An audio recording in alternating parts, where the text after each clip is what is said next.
Olá, sejam todos muito bem-vindos. Eu sou o professor Artemison Montanha do Componente de História. É um prazer enorme estar aqui com vocês. E para a gente dar continuidade no nosso processo de aprendizagem da história, eu quero te convidar a verificar comigo o nosso objeto de conhecimento. Nossa aula de número 3 tem como objeto de conhecimento a ideia de novo mundo ante o mundo antigo, permanências e rupturas de saberes e práticas na emergência do mundo moderno. E para o nosso detalhamento, nós vamos ver, respectivamente, transição do feudalismo para o capitalismo. Certo? Quer aprender? Está curioso? Me acompanha na aula para a gente destrinchar o que vem pela frente. Então, vamos lá.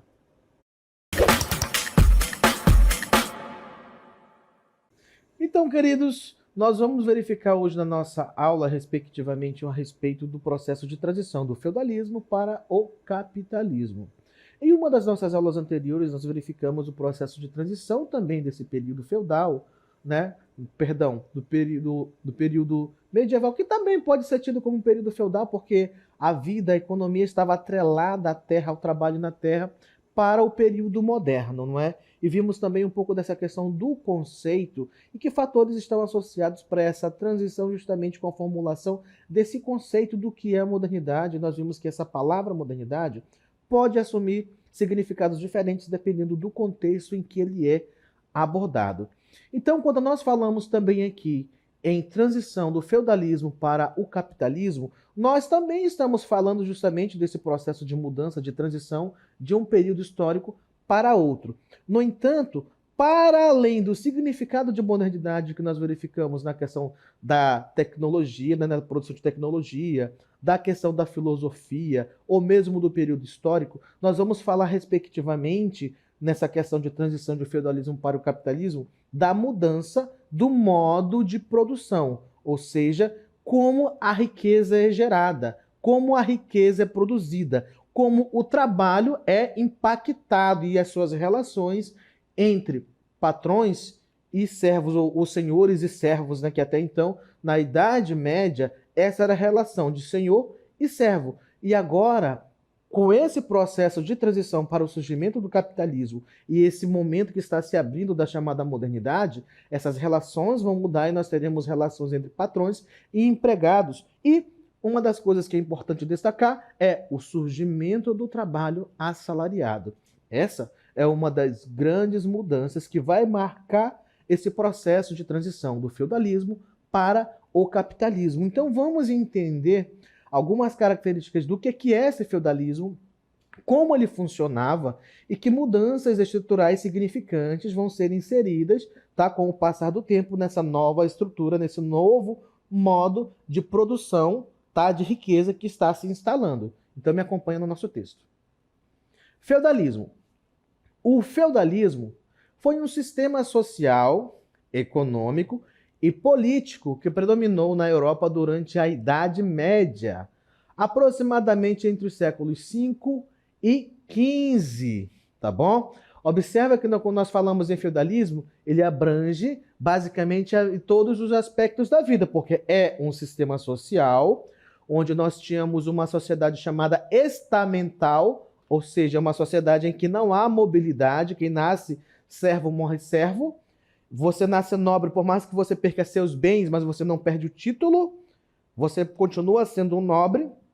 E não existe aquelas relações fantasiosas que muitas vezes a gente vê em filmes ou em contos de fada, onde o príncipe se apaixona pela plebeia e casam, vivem felizes para sempre, tá bom? Então não existia esse tipo de relação. Na verdade, nós podemos até dizer que nesse momento as figuras dos reis nem são tão importantes assim, porque durante o período feudal o poder vai estar esfacelado, dividido em unidades menores, que são os chamados feudos, que a gente vai já entender o que eram eles, tá bom? E os senhores feudais poderiam até mesmo ser chamados de reis dentro do seu próprio feudo. Mas também é um modo de produção econômico, como a gente está vendo aí. Por quê? Porque a riqueza era atrelada ao trabalho na terra e justamente a posse dessa terra. Ou seja, a unidade de medida de riqueza durante o período feudal, nesse feudalismo, é posse de terra. Quem tem mais terra é mais rico, tá bom? E também o sistema político. Por quê? porque a política era feita justamente dessa forma, de forma descentralizada, onde o senhor feudal é quem comanda a vida de todo mundo dentro desse feudo, certo?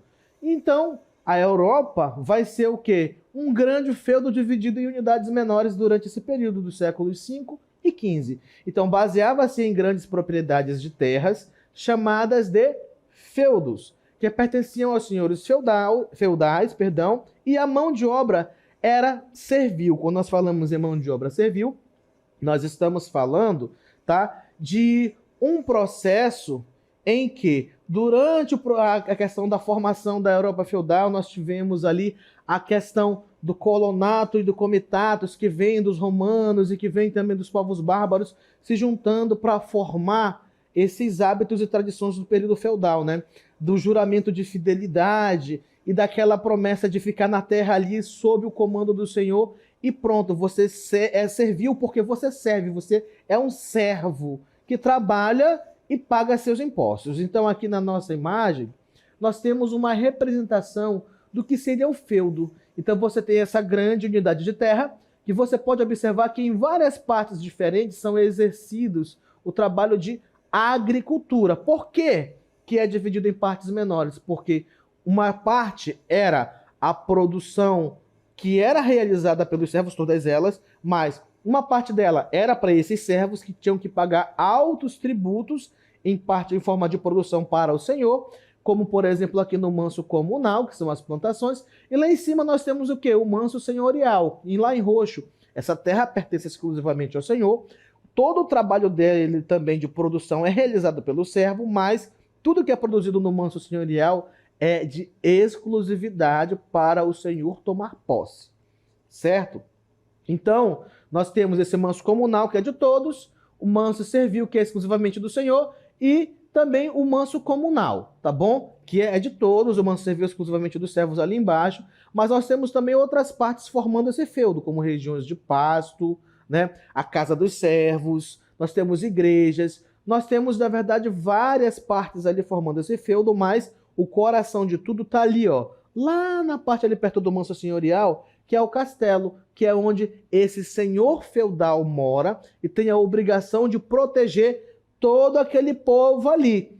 Por isso que as pessoas eram tão devotas e faziam esse juramento de fidelidade, porque você imagina que no processo de transformação dessa Europa para esse grande feudo, de enfeudação da Europa, com as chamadas invasões bárbaras, as pessoas que fugiram dos centros urbanos e migraram para o campo, jurando essa fidelidade para ter espaço para morar dentro desses feudos, tinham medo das invasões bárbaras. Então, a obrigação desse senhor era de justamente prover proteção contra todo e qualquer tipo de invasão externa, seja de bandidos, de ladrões, ou mesmo também de possíveis invasões de povos bárbaros. Então, nesse momento, a Europa, tá? Nós não vamos ter basicamente cidades funcionando, grandes centros comerciais, porque mas a maioria das pessoas nesse momento na Europa vivia aqui no feudo. Então, a região rural, a zona rural, era que concentrava a maior parte da população. E vamos ver rapidamente aqui, então, a nossa estrutura dessa sociedade feudal, como é que ela estava organizada. Você observa que lá no topo tem uma figura de uma pessoa com uma coroa na cabeça, com um manto vermelho, que era de uso exclusivo da realeza, tá bom? Essa cor. Sentado num trono. Então você sabe que ali é o rei no topo da sociedade. Abaixo dele nós temos ali, né, o alto clero e a nobreza, tá bom? Abaixo do alto clero e da nobreza nós vamos ter o baixo clero, certo? E também nós vamos ter ali nesse momento, também abaixo desse baixo clero, nós temos os trabalhadores livres, tá bom? Que eram principalmente os trabalhadores urbanos que exerciam profissões como sapateiro, ferreiro, costureiro, carpinteiros, tá bom? Abaixo deles nós temos então também os trabalhadores que são empregados no campo, os chamados camponeses, tá bom? E abaixo desses camponeses também nós podíamos ter quem mais? Nós temos também, muitas vezes, pessoas que são estrangeiras, que transitam de um lugar para outro, né? Que ficam nesse ir e vir, tá bom? Mas você observa que apesar de ter uma escada ali subindo de um andar para outro, só, na verdade, nessas classes mais baixas era que ele de fato se conversava e podia ter algum tipo de relação social ou aproximação entre elas, tá bom? Porque nobreza, clero e, claro, a realeza jamais iria se misturar com pessoas de baixos status, tá bom? Então nós temos realeza, alto clero e nobreza. Nós vamos ter depois ali abaixo deles ali o baixo clero. Depois nós temos também uma classe que vai começar a se formar no processo de virada, que a gente vai ver daqui a pouco, e a burguesia, né? E abaixo de todo mundo ali, os trabalhadores mais simples, que são os camponeses, que são as pessoas que vivem no campo, tá bom? Continuando então aí nós temos de forma bem generalizada a sociedade, ou seja, a estratificação social presente na Europa dentro desse período feudal, que agora a gente sabe que vai começar a dar uma guinada e vai mudar para o período moderno, tanto nessa questão de periodização, como também características de política, economia e religião também, certo? Mas esse sistema feudal vai passar por uma crise, certo? Vamos ver que crise é essa? A crise do feudalismo foi um conjunto de transformações e desafios que afetaram profundamente a estrutura socioeconômica da Europa durante a transição da Idade Média para a Idade Moderna. Que transformações são essas? A primeira delas que a gente vai ver aqui, por exemplo, é a partir da questão das cruzadas. E o que eram essas cruzadas? Mobilização maciça de recursos financeiros e humanos direcionado para as cruzadas enfraqueceu a economia e a sociedade feudal, ou seja, altos custos com essas cruzadas. Mas mais uma vez eu pergunto, o que eram essas cruzadas? A igreja organizava, né, o seu exército, tanto com soldados, cavaleiros, né, outros que não montavam, mas também estavam ali a pé, faziam parte desses cruzados, mas que muitas vezes também acabou mandando, inclusive, crianças para o campo de batalha, mas que a gente não vai ter tempo de esmiuçar um pouco dessas cruzadas. Mas, no entanto, o que nos interessa falar é que os altos investimentos para equipar e para garantir, né, o sustento, a alimentação, roupas e tudo mais que era necessário, né, como armamentos, armaduras, e tudo que era utilizado por esses exércitos custava caro. E se tinha que custear de alguma forma, então isso acabava esvaziando os cofres, né, da realeza ali, fazendo com que houvesse um processo de esvaziamento desse tesouro. Então isso vai gerar uma crise financeira. E também vale ressaltar que no processo dessas cruzadas, rotas para o Oriente serão abertas e também nós vamos ter a introdução de novos costumes, de novos hábitos, inclusive na alimentação também. Então, continuando, nós vamos ter a abertura de novas rotas comerciais entre o Oriente e o Ocidente, certo? Então vamos ver aqui, só para a gente exemplificar, quem eram esses cavaleiros.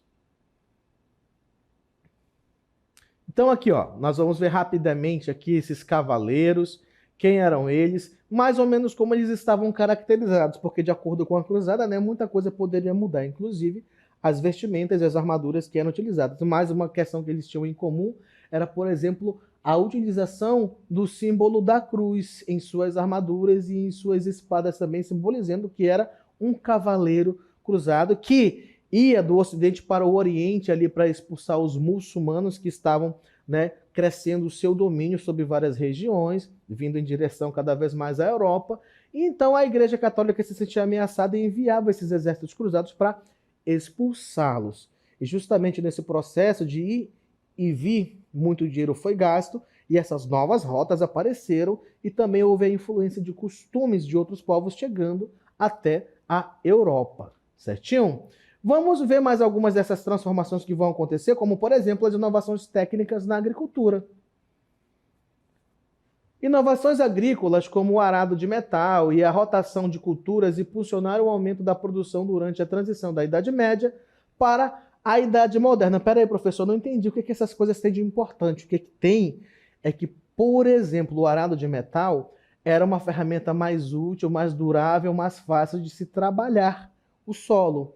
E a rotação de culturas quer dizer que não se usava mais aquela mesma região até ela ficar totalmente esgotada e não produzir mais. mas pelo contrário, se dividia uma área grande de terra em três, pelo menos em três partes, e a cada ano se plantava em uma parte diferente, fazendo um sistema que se chamava de rotação trienal. Dessa forma, depois que se colhia, aquela terra se recuperava e só daqui 2 anos se plantava novamente naquele lugar, porque se ia mudando o local para garantir uma boa produtividade.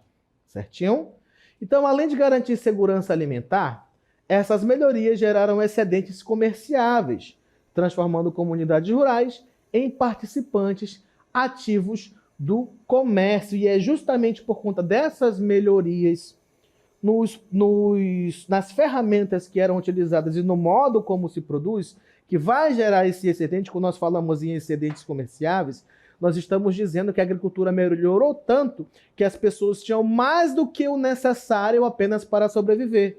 Tá bom? Então elas produziam o suficiente para comer, para se alimentar, e sobrava, que podia ser comercializado, podia ser vendido. E é justamente nesse ritmo que nós vamos começar a observar que a Europa, que uma vez passou pelo processo de enfeudação, onde as pessoas saíram da cidade para o campo, vão começar a fazer o caminho contrário, saindo dos campos para as cidades. Então a gente vai ter um processo de reurbanização, que é chamado de renascimento comercial e urbano. Por que comercial e urbano? Porque nesse momento, onde os feudos viviam isolados, não existia praticamente comércio de nada. A produção era para subsistência, não tinha circulação de moedas e muito menos feiras ou outras coisas onde você pudesse comprar ou vender.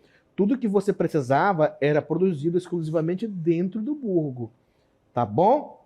Então agora aqui nós vamos ter as pessoas saindo desses burgos e indo para as feiras vender esses excedentes, tá? Que elas produziam nesse momento. Além disso, nós vamos ver que as cidades tornaram-se centros de intensa atividade econômica, social e cultural, proporcionando um ambiente propício para o desenvolvimento de novas práticas comerciais.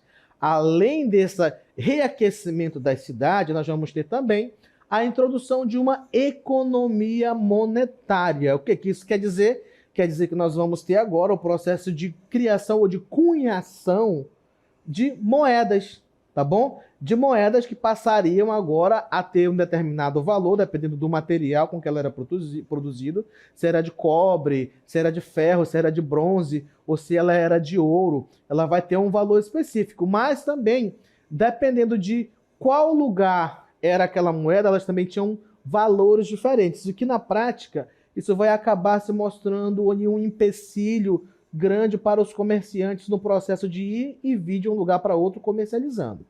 E nós vamos ter também, além disso, o desenvolvimento das manufaturas, ou seja, nós vamos ter o surgimento das chamadas corporações de ofício ou das guildas comerciais, onde reúnem artífices específicos de acordo com o seu tipo de profissão, tá bom? E essas manufaturas são as responsáveis por produzir artigos como sapatos, bolsas, armaduras e comercializá-las. Certinho? Na nossa próxima imagem, nós temos aqui um exemplo dessas feiras que aconteciam, por exemplo, perto dos castelos, perto dos burgos, tá bom? Dentro ali dessa região dos feudos. Quer dizer que essas feiras se detiveram apenas ali nas proximidades dos burgos, próximo dos feudos? Não. Essas feiras também começaram a ganhar tanta importância que muitas vezes as pessoas saíam dos seus feudos, ali onde elas moravam, e se encontravam no meio das estradas, nos chamados nós comerciais, que começaram a surgir a partir daí. Ou seja, em locais onde algumas estradas diferentes se cruzavam, esses comerciantes levando seus produtos se encontravam ali, e ali montavam uma feira. Então esses nós comerciais, por sua vez, também começaram a gerar uma economia, a aquecer uma economia comercial a partir dessas questões. E alguns desses nós comerciais, por sua vez, acabaram também se tornando novas vilas e depois se tornando novas cidades a partir dessas questões. No entanto, com o excedente comercial ali de produção que nós estamos vendo, as cidades começarão também a ganhar novos ares, porque as pessoas começarão a procurar principalmente cidades que pudessem ser pontos de comércio mais atrativos e que principalmente tivessem portos para que seus produtos fossem levados de um lugar para outros. tá bom? Então é nesse clima de fortalecimento da economia e também de reaquecimento dessas cidades, ou de renascimento comercial e urbano, que nós vamos ter o surgimento de uma nova classe, tá? Chamada de burguesia. Anteriormente, durante o período dos feudos, os burgos eram o quê? Os muros altos que cercavam os feudos, tá bom? E o burguês era aquele que morava nas encostas desses feudos, ali construíam as suas casas ali nas encostas dos muros e eram chamados de burgueses. Mas com esse advento do renascimento comercial e urbano, essa burguesia vai ganhar uma nova conotação. O burguês agora é uma burguesia comercial, ou seja, as pessoas que investiram em processo de comércio e enriqueceram por conta da realização desse comércio. Então, o surgimento da burguesia como uma classe social emergente composta por mercadores e comerciantes trouxe consigo uma mentalidade orientada para o lucro e a acumulação de capital. Fato este também que vai começar a destoar de princípios advindos, tá? Lá do período medieval ou do período feudal, como por exemplo, a questão do acúmulo de riquezas era chamado de usura e era altamente condenada pela igreja.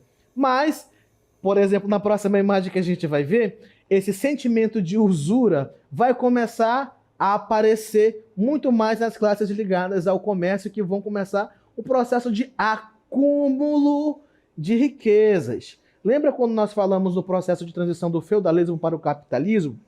Então nós estamos falando que as pessoas vão mudar a forma de produção de riqueza, ou seja, saiu-se exclusivamente daquela forma de produção de riqueza ligada ao trabalho na terra, e agora nós temos o trabalho ligado à classe comercial, dos comerciantes, né, que compram e vendem produtos. Ou seja, essa burguesia é essa classe de comerciantes e que vai começar a acumular riquezas e que vai ser acusada de usura.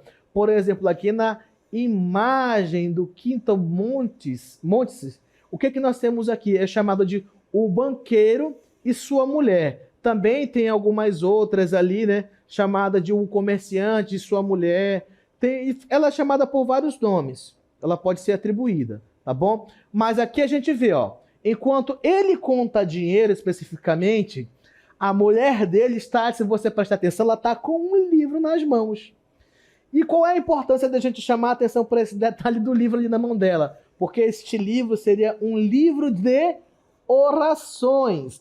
Ou seja, ao invés de ela estar prestando atenção no livro de orações, de manter aquela questão do caráter religioso, como nós tínhamos no período medieval, agora ela também está sendo tentada a manter os olhos no dinheiro, ou seja, seria uma crítica à questão da usura, do acúmulo de capital. Mas também é uma forma de demonstrar a mudança de valores no período medieval altamente religioso, e agora a gente tem a questão do acúmulo do capital, do capitalismo surgindo e o dinheiro passando a assumir um local de mais importância do que a religião na vida das pessoas. Esse é um dos objetivos dessa imagem, fazer uma crítica e mostrar essas mudanças no pensamento. Então essa imagem, justamente, ela vai exemplificar bem esse processo de transição e mudança na mentalidade das pessoas, certinho? Então vamos lá, continuando falando então sobre essa questão dessa crise do período feudal, né? Nós falamos dessa questão toda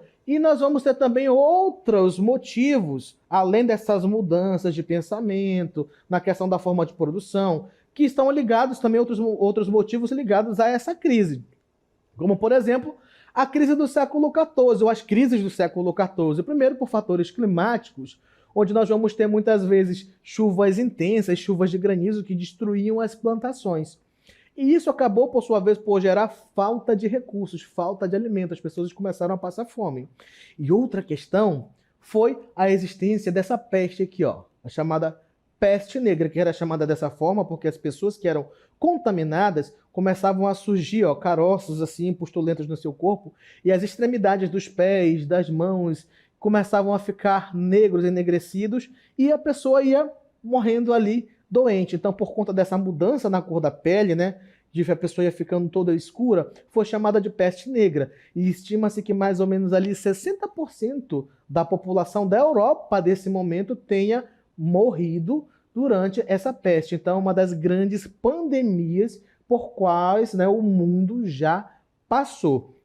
E aqui na nossa próxima imagem, nós temos ali, ó, tá bom? Alguns personagens que representam ali os médicos da época, né? Também com aquela máscara de corvo ali que faziam essas visitações, e a igreja ali tá, para tentar trazer o consolo e fazer alguma coisa em relação a essa peste, mas que na verdade nada pôde ser feito de imediato porque não se tinha conhecimento de como ela era transmitida naquele momento. Agora a gente sabe que, por exemplo, essa peste era transmitida pelas pulgas de roedores, como ratos, esquilos e outros animais que pudessem estar infectados. E a pulga, ao picar o animal infectado, às vezes ela saía, picava o ser humano e transmitia a doença, tá bom? Além disso, nós vamos ter também as chamadas revoltas camponesas, tá bom? Porque os camponeses, cansados de serem explorados pelos seus senhores, pagando altos impostos e cada vez mais altos impostos, acabaram se revoltando, como a gente vai ver na nossa próxima imagem, e pegando em armas para lutar por mudanças, por melhores condições de vida, tá bom? Além desses fatores de peste, né, da peste negra, a questão do fator climático, de chuvas de granizo, de outras chuvas torrenciais que destruíam tudo, além dessa questão também aqui de, por exemplo, das revoltas camponesas, onde os camponeses de fato pegaram em armas para lutar contra os seus senhores, teremos ainda a chamada Guerra dos 100 Anos para bagunçar ainda mais o negócio. Essa Guerra dos 100 Anos, como a gente vai ver aqui, pontuado aqui para a gente na tela, essa Guerra dos 100 Anos que aconteceu entre 1337 e 1453, foi uma guerra que aconteceu entre França e Inglaterra por conta de uma disputa por trono e que vai durar todo esse tempo aí entre esses dois países, então trazendo ainda mais morte para a Europa. Se não tinha sido pouco a peste negra, agora temos uma guerra com essa duração toda aí que vai levar à morte de mais algumas milhares de pessoas. E aqui na imagem, na próxima imagem, na verdade nas próximas imagens, nós temos uma representação do que teria sido essa Guerra dos 100 Anos. Para além disso, a gente vai ver que algumas mudanças sociais importantes também estarão acontecendo. Então, olha só, a crise contribuiu para o declínio do sistema feudal, já que a escassez de mão de obra enfraqueceu as relações servis tradicionais, ou seja, aquele juramento de senhor e servo, agora não valia mais de nada, tá bom? Não tem gente para trabalhar no campo, as pessoas também não queriam mais ficar no campo, queriam ir para as cidades, porque as cidades tiveram o processo de reaquecimento com o Renascimento, não é?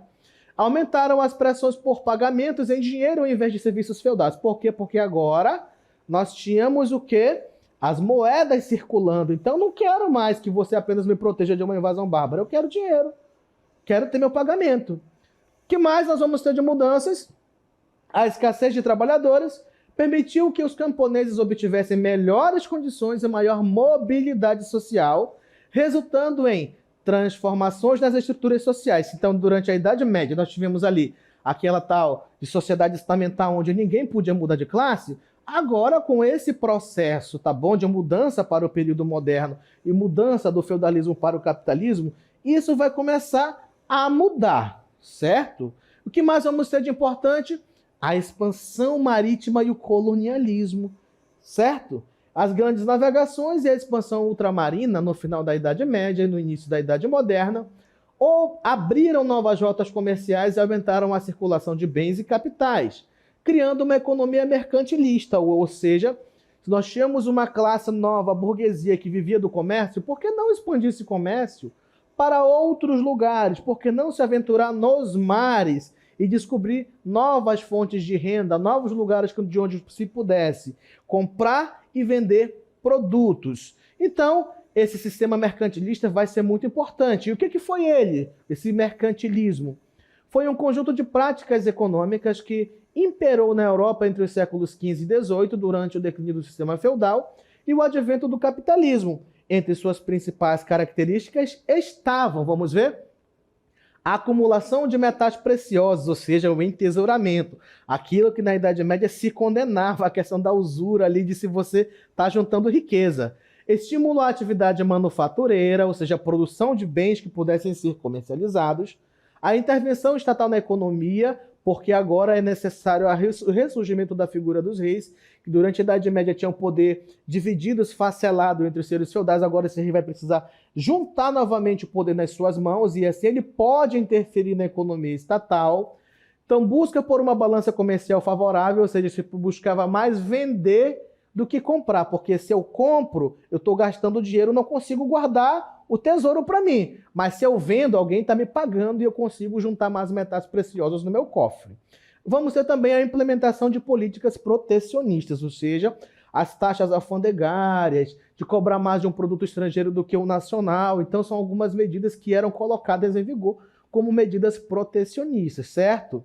E com isso nós vamos ter também o nosso último ponto, que é a ascensão do Estado Nacional. Então o fortalecimento dos Estados Nacionais contribuiu para a estabilização política, facilitando as condições para o desenvolvimento econômico. Os monarcas muitas vezes apoiavam o crescimento da burguesia em troca de recursos financeiros, mas claro que isso era uma via de mão dupla, tá? Porque, por exemplo, se o monarca ali, né, ele vai apoiar essa burguesia, a burguesia também quer algo em troca, porque a burguesia, por exemplo, foi quem financiou os processos das grandes expansões marítimas, financiou a construção de novos barcos, de novos instrumentos, financiava escolas, como em Portugal a Escola de Sagres, mas em contrapartida ela queria que o rei também lhe desse alguns benefícios, como, por exemplo, o processo de unificação monetária, onde apenas uma moeda circulasse em todas as áreas, facilitando que pedágios e preços fossem unificados, melhorando então as condições de comércio para essa classe burguesa também. Então era um toma lá da cá. A gente não pode pensar que a burguesia fazia isso porque era boazinha e queria contribuir com a realeza. Não era somente isso. Ela queria continuar enriquecendo e exercendo livremente ali o seu comércio. Então, queridos, muito obrigado pela atenção. Essa foi a nossa aula de hoje.